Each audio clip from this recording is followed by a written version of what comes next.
In a headline in Business Tech, it says that South Africa's most important city is heading for disaster. Now, this is the city of Johannesburg, the city of gold, but the city running out of water. And this article addresses many of the things I have spoken about in the past, especially during the time when South Africa and especially Cape Town was going through a dry period. And just the other night in the area where we live, where it's extremely dry generally, and we get rains late in the summer period, going into autumn. When we had rain here, my son saw all this water running down the main road in our town, and he said, Dad, we don't have a water problem. We have a water management problem. And it's so nice to see that a 16-year-old, just looking at the situation around us, can see that politicians have failed across this country to look at not only water infrastructure with regards to supply, but water removal infrastructure and storage infrastructure, which is not rocket science. This is very simple. We have a lot of rain falling on our country, a lot, and yet people say that we are water scarce.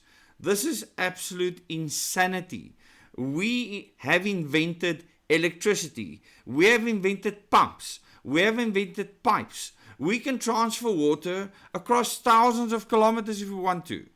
You can use surge tanks. You can use reservoirs along the way.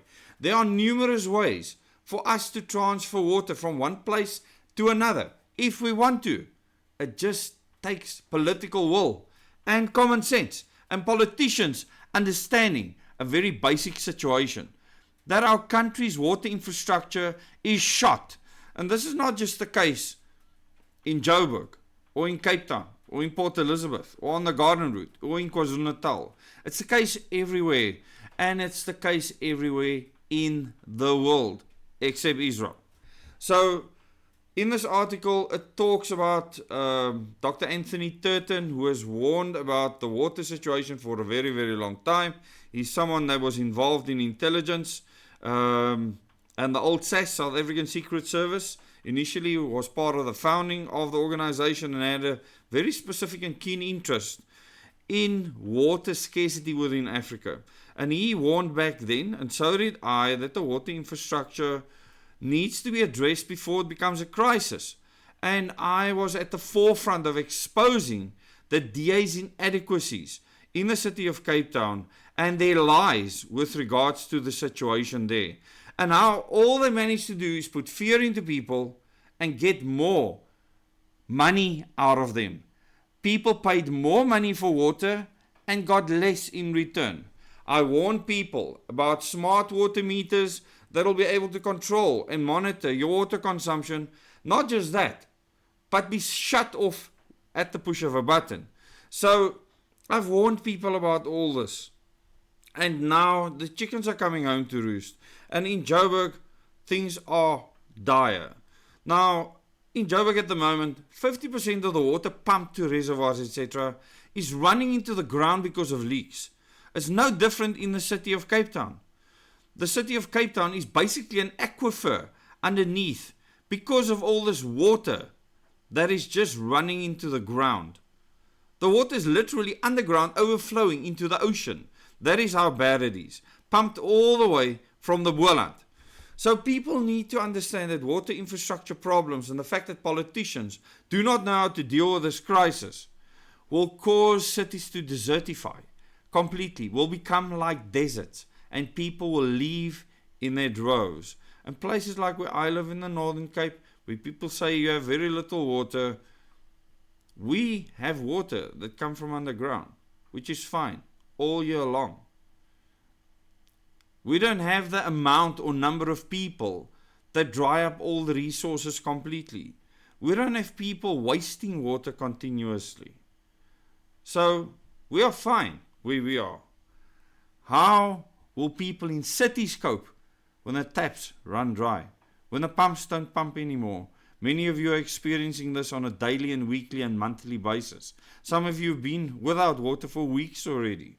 And fortunately, you've made the precautions I've asked you to make so that you have provisions for water. Just know that the water crisis will be one of the greatest tragedies to hit South Africa because it was completely preventable. But because politicians are elected for 5 years and now are fighting for 5 year to 5 year to 5 year terms, this is their only focus. The system we are in South Africa, allows this to happen. And any party in parliament that is not fighting to change the system is your enemy. We need to be able to elect our leaders directly so we can hold them to account for not making or doing the changes that are required, so that we can remove them out of office, so that there's a mechanism for removing them out of office. For our constitution to be upgraded to one where the politicians can be held accountable, where now the party whip protects them, tells them how to vote, to make sure that they can never represent you. Think about our system. It has failed us. It will continue to fail us. And voting for the parties that are within the GNU or currently within government that are not calling for system change and for us to directly elect our leaders is a waste of your time and effort. If they start to talk about system change, we can look at supporting them. But until then, find that one party that wants a system change, support them, vote for them, fund them to make sure that we can effect a change before it's too late. Thanks so much for watching this video, and please do consider becoming a subscriber or even a member on this channel to support the work that we do on the ground. And remember, water is the first of the 5 things you need for survival.